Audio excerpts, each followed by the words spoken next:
কাগজটা নিচে নামাতে আগুনটা দিকে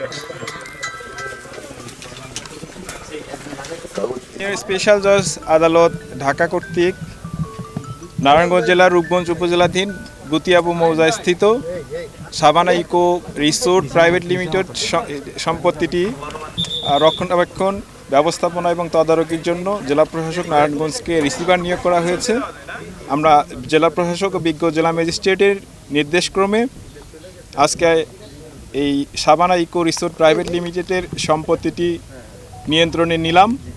আমরা এই সময় আমাদের সাথে দুর্নীতি দমন কমিশনের জেলা কার্যালয়ের সম্মানিত উপপরিচালক মহোদয়, আমাদের রূপগঞ্জ উপজেলার সম্মানিত উপজেলা নির্বাহী অফিসার, সহকারী কমিশনার ভূমি এবং রেভিনিউ ডেপুটি কালেক্টর সহ অন্যান্য কর্মকর্তারা উপস্থিত ছিলেন। নির্ধারিত কমিটি কর্তৃক পরবর্তীতে সভা করে এই সম্পত্তিটির ব্যবস্থাপনা এবং রক্ষণাবেক্ষণের জন্য কী কর্মপন্থা নির্ধারণ করা যায় আমরা সঠিকভাবে সেটা নির্ধারণ করে পরে আবার আসব।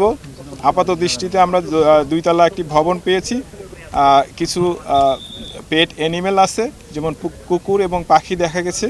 এখানে নিরাপত্তা প্রহরী যিনি 2 জন এখানে আছে তাদেরকে রাখা হলো। পাশাপাশি আমরা স্থানীয় মেম্বারের জিম্মায় আগামী সোমবার পর্যন্ত তার জিম্মায় এটা রাখা হলো। এরপরে আমরা কমিটি কর্তৃক কর্মপন্থা নির্ধারণ করে পরবর্তী ব্যবস্থা গ্রহণ করব। নগদের কাছে সব গ্রাহকই প্রিয়, তাই তো সারা দেশে ক্যাশ আউট চার্জ সবচেয়ে কম। ভবনটি আপনারা নিজেরা দেখেছেন, ভবনটির ডিজিটাল লক সিস্টেম আছে। এখানে এটা খোলার জন্য আমাদের উপযুক্ত টেকনিশিয়ান এবং ইকুইপমেন্ট আমাদের সাথে না থাকার কারণে আমরা আজকে এটা ঢুকতে পারিনি। এই জন্যই আমরা খুব শীঘ্রই আমরা আগামী 3 দিনের মধ্যে আবার হয়তো আসবো, এসে আমরা পরবর্তী আমাদের কার্যক্রমগুলো গ্রহণ করব। আমি 2-3 বারের মতো আমার চোখে পড়েছে উনি এসেছেন। উনি যখন আসতেন তখন পুলিশ প্রোটোকল নিয়ে আসতেন। একবার আমি পুলিশ প্রোটোকল নিয়ে আসতে দেখছি, আর 2বার ওনাকে দেখেছি কালো গাড়ি দিয়ে, কালো পাজারো গাড়িতে উনি এসেছেন। এভাবে পরিলক্ষিত হয়েছে আমার চোখে। উনির সাথে আরও ফ্যামিলি আসতো, বুরকা পরানো, প্যান্ট পরানো মেয়ে আসতো। মানে আবার এই বাড়িতে যারা দেখাশোনা করে উনির সাথে আবার পরিচিত। উনি চায়ের দোকানে যাইতো, পিঠার দোকানে যাইতো, কথা বলতাম যে উনি দেখলাম মহিলা নিয়ে আসলো বুরকা পরানো, উনিকে 2টা মেয়ে দেখলাম উনিকে। উনি বলল যে উনি মহিলা যেটা বুরকা পরানো এটা হলো উনির ওয়াইফ, আর 2টা মেয়ে দেখছেন এটা হলো উনির মেয়ে। এখন উনির কথাই বিশ্বাস করছি, হইতেও পারে নাও হইতে পারে।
চিন্তা করছেন মোবাইলটা লেনে দাঁড় হয়েছে।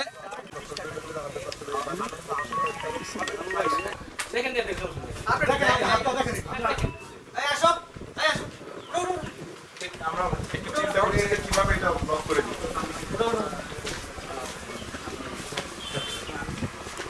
চিন্তা করেন কি সিকিউরিটি